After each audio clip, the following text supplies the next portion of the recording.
We're going to go with Jakar Sampson. We felt because he was a college four-man last year, as a freshman at St. John's, it would make him an ideal candidate to be a starting point guard in the NBA. We talked about Tim Frazier this morning, but now here it is, first game. What will you ask of him? I mean, when you look at the realities of our roster now without Michael, you have to expect that Marcus Smart and Avery are going to get stuck into us probably in full court. You know, you got to expect some things, maybe even collegiate, like after free throws, and try to take advantage of the fact that we don't have a point guard. And so with Tim, we met him yesterday, and we tried to just show him some very basic things. And we'd be grateful if he could get the ball over half court and get us into something.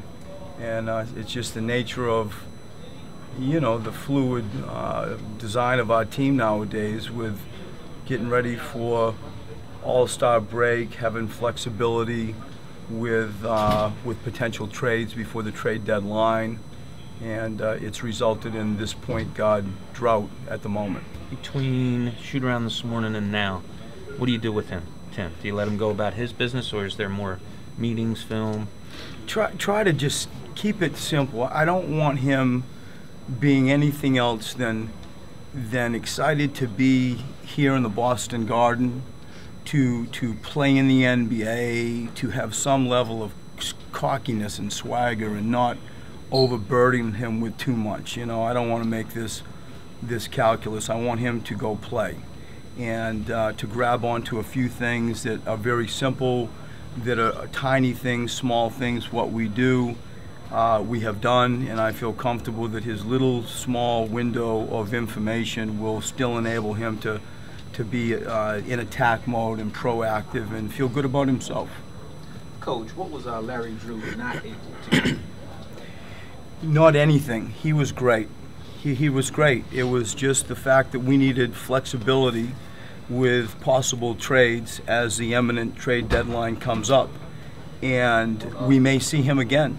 I think that the rest of the league may see what we saw and grab him sooner. I thought he was fantastic.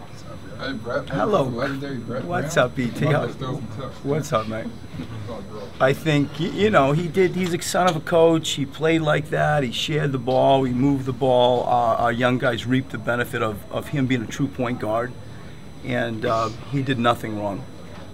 But was Jakar moving over to the one? Who starts at the two for you, and who's going to be your other lineup? We'll go with KJ McDaniel and Robert Covington and Luke Bamute and Nerlens. Nerlens admitted to being a little amped up last time in this building. What do you say to him tonight? I mean, it's obvious. I get excited to come back to Boston. It's a good thing, you know, for him to experience coming back, and maybe a little bit of additional pressure and expectation, and it's just part of competing and part of his evolution.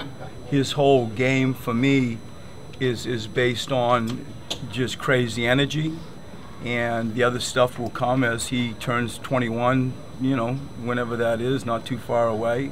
He plays like he's 20 at times, and he plays like he hasn't played in a while in regards to just multiple games. He's almost gone through, you know, 2 seasons, what he would have been used to at Kentucky with our 51st game. And we want him to come back here feeling good about himself too, and just playing with reckless abandon and tremendous energy. With 2 games before All-Star break, is there something you zoom in here that you want to see? We have inched along, and I'm proud of our improvement. I'm especially proud of our defensive attention. We've moved up the food chain to being either 13 or 12 now in defensive efficiency, and it's something that personally, it's how I see the game. It's what I want our program to be known for. I think in the city of Philadelphia, as I've said, you better come with a hard hat, or we really don't have much with our young guys and taking some hits. We have a problem turning the ball over with the speed in which we try to play. I think the Celtics are great at punishing that. Their pace is something that we respect. I think our defensive rebounding is always on my mind, where statistically it's shown that we need to improve there. and with the Celtics' ability to shoot a lot of long shots, and you know, at times if you're not careful, for them to punish us with long rebounds if we don't come up with those. Defensive rebounding and trying to care for the ball stick out as the main focus for the few games we have left before the break. How disappointed is Mike not playing, especially being back home? He's crushed. You know, he wanted to come back and play here for obvious reasons. And you know, we have been playing good basketball. We've won recently. We've played well in the losses, and he has been a big part of that. I think that the Garden would have seen, Boston would have seen what I'm seeing. He's inching along. He really has shown a toughness and a leadership and a real attention to defense in a 6'6" frame that I'm proud of his growth, and to be able to show that back to the city of Boston and his friends and, you know, people here that show interest in him. I'm disappointed for him that he can't come back and compete against the Celtics. Is it going to be a game time decision from tomorrow? Or are you just shutting them down into like the All-Star break? It'll be a game time decision also tomorrow. We will err on the side of being smart and conservative with him. I'd be surprised if we play him tomorrow. Thank you, guys. Thanks.